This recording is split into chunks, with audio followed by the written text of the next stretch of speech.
Assalamualaikum, saya Evi Sayono. Saya akan kembali membacakan sebuah buku yang berjudul Transformative Sustainability Education, Reimagining Our Future. Buku ini ditulis oleh Elizabeth A. Lange. Buku ini diterbitkan di tahun 2023 oleh Routledge, Taylor and Francis Group. Sesaat lagi teman-teman akan mendengarkan summary atau ringkasan dari bagian bab 1, sub-bab rationality, mulai dari halaman ke-7.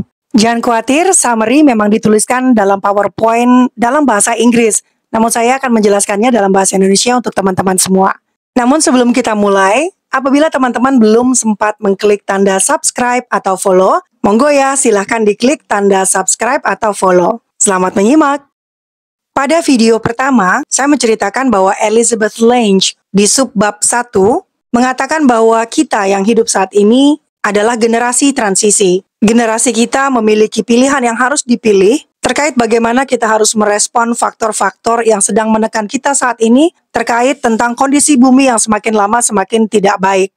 Pilihan yang kita ambil saat ini akan menentukan bagaimana orang-orang setelah kita nanti akan hidup, baik secara individual maupun secara kolektif. Dan tentu saja pada akhirnya pilihan yang kita ambil saat ini akan menentukan masa depan dari kemanusiaan. Elizabeth Lange juga menceritakan bahwa disinilah letak pentingnya peran edukator untuk mendidik generasi-generasi penerus yang nantinya akan mampu membuat kehidupan di bumi menjadi lebih baik. Pada video kedua ini, kita akan masih tetap membahas bab 1, subbab berikutnya yaitu The Great Transformation atau transformasi yang besar, mulai dari halaman 5, 6, 7, dan seterusnya.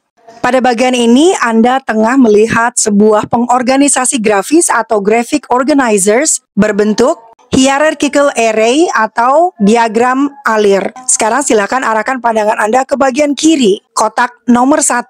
Pada subbab The Great Transformation, Elizabeth Lange, penulis buku ini, menceritakan bahwa humans' long-term survival will be depending on this. Bahwa keberlangsungan hidup dalam jangka panjang dari manusia akan amat bergantung kepada dua faktor berikut ini. Sekarang arahkan pandangan Anda kepada dua kotak yang berada di tengah-tengah. Ini adalah dua hal yang akan mempengaruhi keberlangsungan hidup manusia di bumi. Yang pertama adalah a change in the contents of our thinking, yang menjelaskan bahwa keberlangsungan hidup manusia di bumi akan sangat bergantung kepada apakah manusia bisa mengubah contents atau isi dari apa yang dipikirkannya. Faktor kedua adalah changing the neural pathways of how we think. This includes. Hal kedua yang mempengaruhi keberlangsungan hidup manusia di bumi adalah apakah manusia nantinya dapat mengubah jalur berpikir yang ada di otak manusia, di sistem syaraf manusia. Dan pengubahan bagaimana cara berpikir atau jalur berpikir manusia ini akan dipengaruhi oleh dua hal lagi. Sekarang kita akan membahas kotak kedua yang ada di tengah, di bagian atas. A change in the contents of our thinking. Keberlangsungan hidup manusia akan sangat bergantung kepada bisa atau tidaknya manusia mengubah konten-konten atau isi-isi dari pemikirannya. Ini termasuk 1. The frame that boundary our thinking. Frame seperti bingkai yang menjadi pembatas cara kita berpikir. Ini mesti diubah. Lalu yang kedua, thinking about our daily lives. Bagaimana cara manusia berpikir untuk menjalankan kehidupan sehari-hari. Lalu yang ketiga, shaping and normalizing what we see. Apakah manusia bisa membentuk dan juga menormalisasi apa yang dilihatnya. Nah, ini adalah 3 hal yang perlu diubah terkait dengan konten-konten atau isi dari pikiran manusia. Sekarang kita akan kembali lagi ke kotak yang di bagian tengah, kotak nomor 2, bagian tengah. Changing the neural pathways of how we think. And this includes, hal berikutnya harus diubah adalah cara kita berpikir. Dan kita perlu ingat bahwa cara kita berpikir ini akan menentukan bagaimana kita bisa bertahan hidup secara jangka panjangnya nanti di bumi. Bagaimana cara kita mengubah cara berpikir kita, antara lain, 1. Changing the assumptions that shape our perceptions of reality. Mengubah asumsi-asumsi yang sudah terlanjur membentuk persepsi kita terkait tentang realitas atau kenyataan. Yang kedua, the ways we assign meaning to life experience. Bagaimana kita menyematkan makna atau kebermaknaan terhadap pengalaman-pengalaman yang kita alami dalam hidup kita. Nah, hal-hal inilah yang akan menentukan bagaimana manusia atau kita bisa bertahan hidup dalam jangka panjang di bumi. Perubahan-perubahan yang dimaksud tentu saja juga termasuk perubahan bagaimana cara kita hidup dan juga perubahan pada social structures atau struktur-struktur sosial. Social structure sendiri ini artinya adalah interaksi atau hubungan-hubungan yang terjadi antara orang-orang yang ada dalam sebuah lingkungan atau society. Misalnya status atau peranan, norma-norma, faktor budaya, dan lain-lain. Dan juga semua proses yang terjadi dalam kehidupan yang akan muncul sebagai dampak dari perubahan cara berpikir ini. Nah, inilah yang dimaksud dengan transformation on a grand scale atau transformasi dalam skala besar. Nah, agar transformasi atau perubahan dalam skala besar ini bisa terwujud, maka kita perlu new story atau kita perlu cerita baru. Nah, cerita baru yang seperti apa yang kita butuhkan agar kita mampu mewujudkan perubahan yang besar ini? Penulis buku ini yaitu Elizabeth Lange mengatakan bahwa cerita yang cocok mungkin adalah cerita tentang modernitas atau stories of modernity. Great transformation needs new stories. Karena pada dasarnya perubahan yang besar itu memerlukan cerita-cerita baru untuk mempersatukan orang. Karena manusia mengatakan bahwa sebenarnya alam semesta atau universe itu terdiri dari kumpulan cerita-cerita. Karena manusia memerlukan cerita. Kenapa? Karena memang cerita merupakan sebuah proses pemberian makna yang paling utama. Kalau ada cerita, maka makna bisa timbul. Dan orang mau bekerja atau melakukan sesuatu karena apa yang dilakukannya itu bermakna. Jadi sebenarnya, cerita apa sih yang sedang kita jalani untuk masa modern ini? Atau cerita modern apa sih yang sedang kita jalani saat ini sehingga dapat memberikan makna bagi yang melakukannya terkait dengan bagaimana cara kita menyelamatkan bumi ini. Stories of modernity, cerita-cerita tentang modernitas atau modern. Our modern story, cerita tentang kemodernan kita terdiri dari 4 bagian. Kita lihat sekarang di baris kedua, yang paling kiri adalah modern story dilihat dari ontology. Yang kedua, modern story dilihat dari epistemology. Yang ketiga, modern story dilihat dari sisi ontos. Dan terakhir yang keempat, bagian paling kanan, our modern story dilihat dari sisi axiology. Sekarang kita kembali lagi ke bagian paling kiri, melihat modern story dari sisi ontology. Modern story of reality, atau cerita modern terkait realitas. Ini has something to do with atoms, the smallest particle of thing. Humans seek to reduce things down to the smallest component so we can understand them. We are remaking reality by tinkering this smallest component. Kalau secara ontologi, modern story dari realita atau nyata itu ada kaitannya dengan membreaking down atau memecah-mecah sesuatu menjadi partikel paling kecil seperti atom. Jadi human mencari kebenaran itu lewat atau dengan cara mengurangi sesuatu menjadi bagian-bagian kecil sampai akhirnya bagian kecil itu bisa dipahami oleh manusia. Baru kemudian ini digunakan lagi untuk mempelajari sesuatu yang dari sisi yang lebih besar. Ini artinya we are remaking reality by tinkering this smallest component.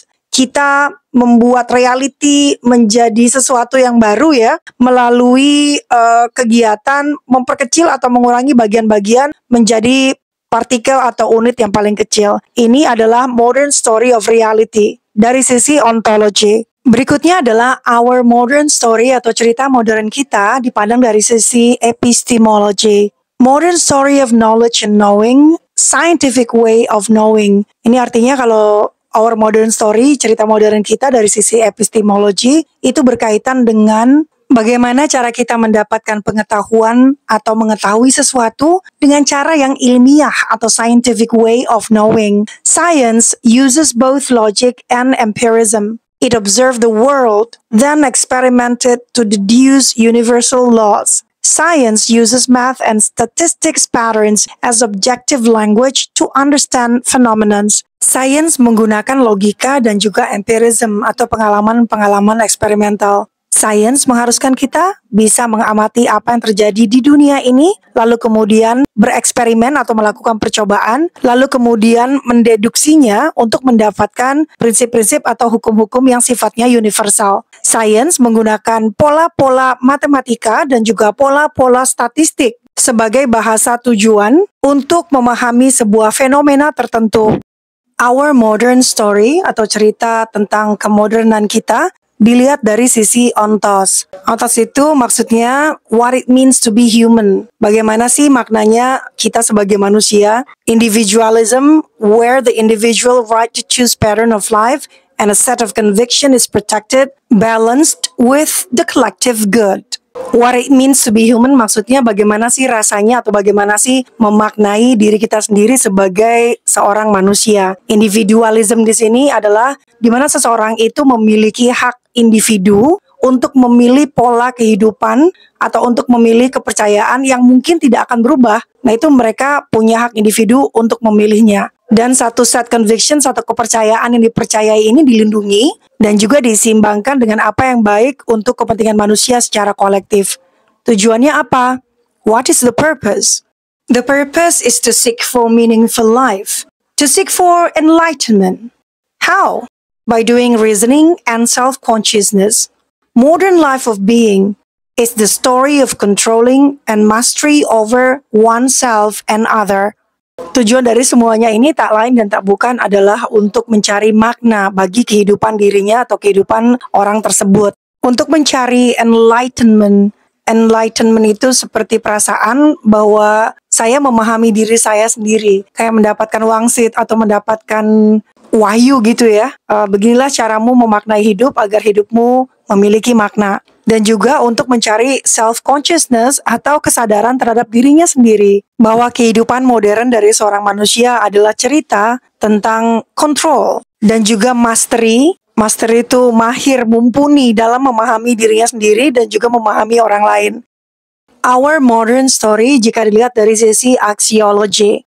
Axiology is modern story regarding values guiding collective human life. Jadi axiology ini sebenarnya adalah cerita modern manusia yang terkait dengan value-value atau nilai-nilai kehidupan yang memandu kehidupan manusia secara kolektif. Nah, ini disebut dengan axiology. Value-value atau nilai-nilai kehidupan ini contohnya misalnya manusia itu menjauhi atau menghindari kata-kata yang terkait dengan uncivilized. Jangan sampai kita jadi uncivilized. Uncivilized artinya tidak bermoral atau tidak berbudaya, tidak berpendidikan, pokoknya kayak gitu. Jadi kita menghindari kata-kata uncivilized. Manusia juga punya nilai pribadi di mana mereka menghindari apa yang namanya backward atau kemunduran. Atau kata yesterday, itu dihindari. Nah kemudian manusia-manusia juga, manusia mengadopt atau mengadopsi apa yang namanya value terkait dengan sukses atau perkembangan atau progress. Efficiency, civilization, berbudaya, bersosial, dan lain-lain. Lalu development. Nah ini didekatilah oleh manusia ya. Inginnya selalu ada development atau perkembangan. Lalu ada juga constant improvement atau selalu berkembang. Selalu mengadakan perbaikan. Itu yang diadopt sama manusia. Itu adalah value-value atau nilai-nilai kehidupan manusia modern yang memandu segala lini kehidupan manusia. Etika-etika modern sayangnya di dalamnya juga ada yang namanya separation atau separasi atau pemisahan. Baik itu memisahkan antara satu manusia dengan jenis manusia lain atau pemisahan antara manusia dengan makhluk hidup lain. Sebagai catatan, separation ini adalah asal muasal munculnya penjajahan dari kata separasi atau separation. Nah itu adalah axiology, story of modernity. Stories of modernity atau cerita-cerita yang terkait dengan kemodernan inilah yang akan menentukan humans long-term survival atau mampu atau tidaknya manusia untuk bisa bertahan hidup di bumi nantinya. Stories of modernity. Modern history is all about separation and machine logic. So science is the origin of our current crisis with Earth. However, science is the origin of a newly emerging story, a new hopeful seed. Jika diringkas, cerita tentang modernitas yang utama itu berkutat pada dua hal, yaitu tentang separation atau pemisahan dan juga machine logic, logika berpikir dari mesin. Jadi asal muasal dari krisis yang kita hadapi dengan bumi kita saat ini, itu asalnya dari sains. Namun demikian, sains juga membawa harapan baru, yang merupakan origin atau awal baru dari sebuah cerita baru yang akan muncul yang nantinya juga akan membuat bumi bisa dipertahankan. A new hopeful seed, sebuah bibit baru yang penuh dengan harapan. The paradox of science. Through science, our human hubris has known no bounds. Nothing in the physical world has been spared our probing. Yet, the scope of science in terms of knowledge production has been very narrow. Edgar Morin said that this is blind or narrow intelligence. Dengan bantuan sains, keangkuhan atau kesombongan manusia seperti tidak mengenal batas. Tidak ada sesuatu pun di dunia ini yang bersifat fisik dan luput dari penyelidikan kita. Namun demikian, ruang lingkup sains dalam hal produksi pengetahuan sebenarnya sangat sempit. Edgar Morin mengatakan bahwa kecerdasan seperti ini disebut dengan kecerdasan buta atau kecerdasan yang sempit, blind or narrow intelligence. Morin said that too many silos of specialized leaving the larger question of humanity almost untouched.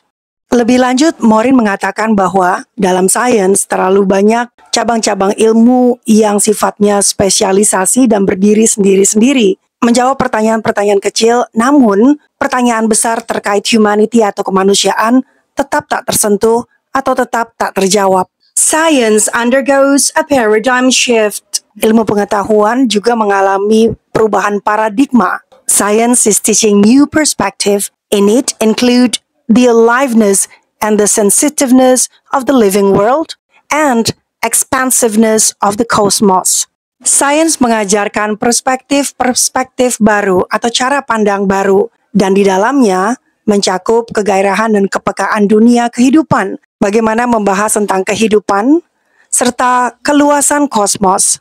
David Orr, environmental studies educator, said, "Our science and technology have changed beyond recognition, and the Earth is rapidly shifting from the Holocene, our current geological epoch, to something being called the Anthropocene, the era in which human actions are the key force impacting planetary well-being." Seorang pendidik ilmu lingkungan hidup, David Orr, mengatakan bahwa ilmu pengetahuan dan teknologi kita telah berubah tanpa dapat dikenali lagi, dan bumi dengan cepat beralih dari Holocene, zaman geologis kita saat ini, ke suatu era yang disebut dengan Anthropocene, era di mana tindakan manusia merupakan kekuatan utama yang berdampak pada kehidupan dan kesejahteraan planet. The modern age has led us to the brink of unlivability, yet this reality revolution offers seeds for a life-giving future. It is known as relationality. Era modern telah membawa kita pada jurang kehancuran. Namun, revolusi realitas ini menawarkan benih-benih untuk masa depan yang akan memberi kehidupan.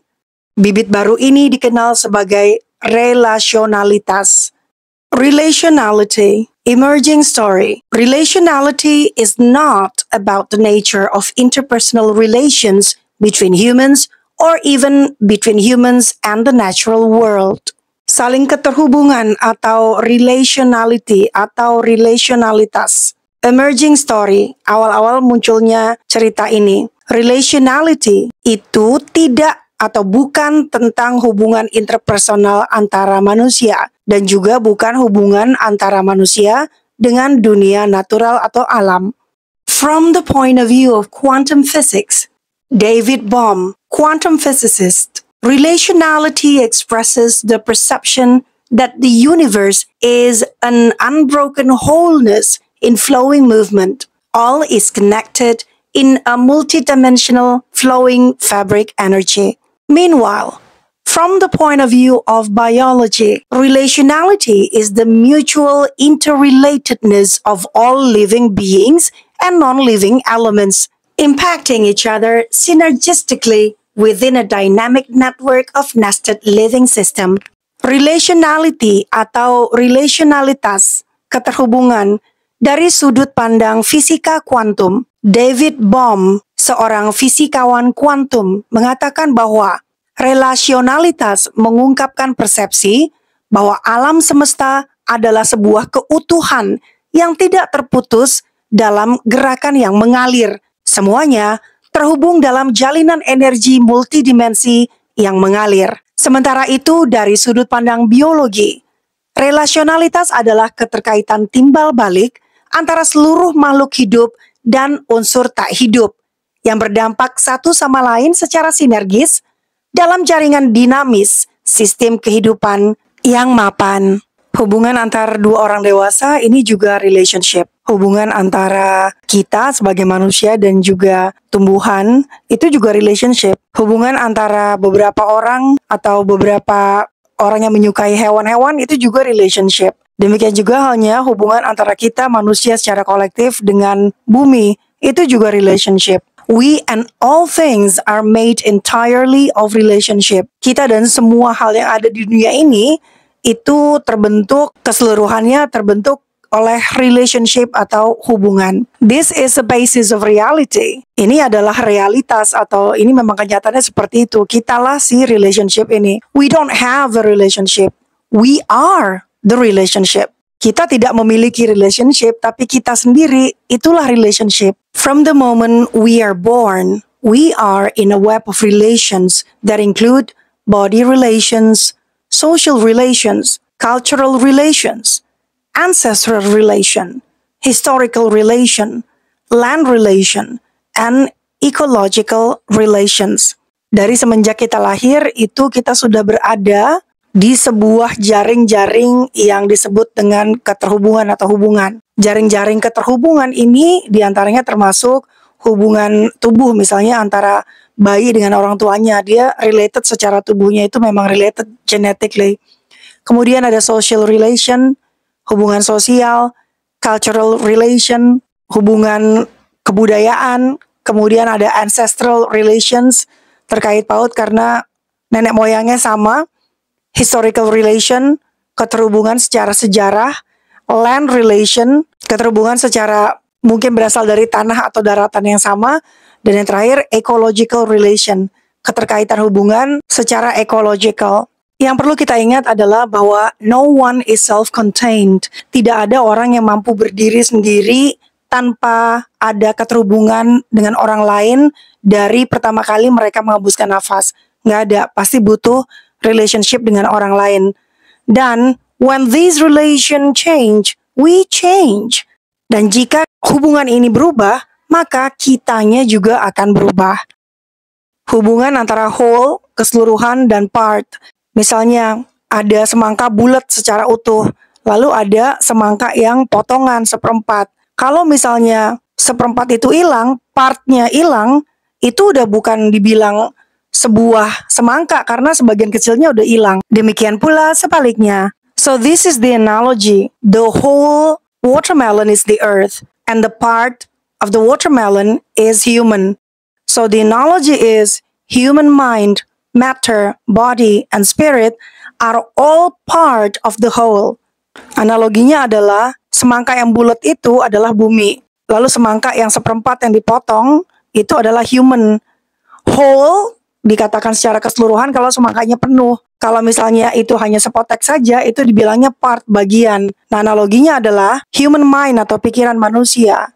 Hal-hal yang terkait dengan manusia, tubuhnya, spiritnya, semuanya itu adalah bagian dari sebuah kesatuan utuh. Tanpa satu bagian yang kecil ini, maka tidak ada satu kesatuan yang utuh dan besar. Jadi manusia itu adalah bagian kecil dan itu merupakan bagian besar dari bumi. Kalau misalnya itu nggak ada, itu akan tidak bisa dibilang bahwa bumi itu adalah whole atau keseluruhan. Ini artinya satu bagian kecil tidak lebih penting daripada yang lain. Bukan berarti bagian kecil itu adalah bagian yang paling penting terus yang besar gak penting. Enggak gitu. Semuanya penting, baik bagian yang kecil maupun yang secara keseluruhan bulat besar itu. We are embodied, embedded, and kin to all other living beings. We matters within our relation. We are home. We do belong. Kita semua itu berwujud, kita semua mengacu pada akar yang sama, dan kita semua berkerabat dengan semua makhluk hidup lain. Kita semua matters, kita semua penting dalam hubungan kita dengan bumi. Di bumi, itu artinya kita berada di rumah. Kita ini penting, semua keterhubungan kita dengan makhluk lain atau benda tak hidup lain itu matters, penting. Kenapa? Karena kita sudah di rumah. Disinilah tempat kita berada. Disinilah tempat kita diinginkan. Part and whole. The part of a whole idea that can make us realize that the big thing, the whole, is the earth and its condition right now, while the smaller part is us, human. We are as important as other beings if we want to fix the earth's condition. Bagian dan keseluruhan. Bagian dan keseluruhan, idenya itu adalah agar kita bisa menyadari bahwa bumi ini itu adalah sebuah kesatuan atau keseluruhan dan juga kondisi bumi saat ini. Sementara bagian kecilnya itu adalah kita, manusia. Kita sama pentingnya dengan makhluk hidup lain dan ini harus kita tanamkan pada diri kita apabila kita ingin memperbaiki kondisi dari bumi. Relationality atau keterhubungan. By having relationality, we can reshape our understanding of the universe, our way of knowing, and our way of being and lived ethics. Dengan memahami relasionalitas atau keterhubungan, kita dapat membentuk ulang pemahaman kita sendiri tentang alam semesta. Kita juga dapat membentuk ulang cara kita mengetahui sesuatu. Dan kita bisa membentuk ulang cara kita untuk bisa hidup dan juga hidup dengan mengikuti etika tertentu. Relationality lead to new stories and thus can free us from literal dead end of modernity. Relationality atau relasionalitas keterhubungan ini dapat membantu kita menuju ke new stories atau cerita-cerita baru. Dan cerita baru inilah yang akan membebaskan kita dari jalan buntu yang ditawarkan oleh cerita modernitas. Lead to new stories. Stories atau cerita-cerita ini is an ancient way of learning that is being relegated to our children. Stories ini adalah sebuah cara yang sangat kuno sekali untuk belajar yang kita wariskan kepada anak-anak kita. Number 2, sometimes we do not recognize our collective stories. Kadang-kadang kita bisa loh tidak mengenali cerita-cerita kolektif yang dibuat oleh sesama manusia juga. Number 3, creative stories can teach us about understanding relationality. Cerita-cerita yang kreatif itu dapat mengajarkan kita untuk bisa lebih memahami apa itu relasionalitas atau keterhubungan. Number 4, nurture imagination of the impossible made possible. Cerita-cerita ini juga akan membantu kita memupuk imajinasi-imajinasi yang bisa membuat sesuatu atau semuanya menjadi mungkin. Bibit-bibit baik untuk harapan yang baik bagi kemanusiaan. Tantangannya apa sih membentuk ini? Tantangannya adalah bagaimana cara menumbuhkan intention atau niat yang teguh untuk melakukan hal-hal yang baik dan juga penting yang dapat membantu membangun masa depan yang lebih memiliki harapan untuk kemanusiaan di waktu atau jangka panjang. Tapi jangan terlalu overwhelmed atau jangan terlalu takut dengan tantangan-tantangan ini. Kita dapat menghindari merasa tidak berdaya dengan melakukan pilihan untuk melakukan perubahan-perubahan yang bermakna. Nah, ini adalah perannya dari para pendidik atau edukator. Kita dapat menenun ulang kembali society atau masyarakat agar masyarakat bisa tumbuh menjadi manusia yang mampu memberi, mampu melakukan hal yang baik bagi bumi. Staying true to the spirit of each local place. Ini artinya memiliki niat yang teguh dan tulus untuk memperbaiki tempat-tempat yang ada di sekitar kita terlebih dahulu. Kita manusia bisa membantu dengan menjadi orang yang mampu mengingat apa aja yang harus kita ingat, bagaimana cara memperlakukan bumi dengan baik dan juga bagaimana caranya memperlakukan semua makhluk hidup di sekitar kita dengan baik juga. Dan kita juga bisa mengingat bagaimana caranya menjalani hidup dengan cara yang sustainable. Apa yang bisa kita lakukan? Kita bisa mengingat kembali dan melakukan kembali praktik-praktik baik yang dulu pernah dilakukan. Dan praktik-praktik baik ini dianggap tidak baik oleh modernitas. Oleh modernitas dianggap mengganggu. Misalnya, daripada jalan kaki, memilih naik mobil karena lebih cepat. Kalau jalan kaki baik bagi manusia, tapi tidak ramah buat bumi. Nah, itu adalah praktik-praktik yang harus direclaim kembali dan dilakukan kembali. Meskipun itu mengganggu modernitas, tapi kita memperlakukan bumi dengan baik.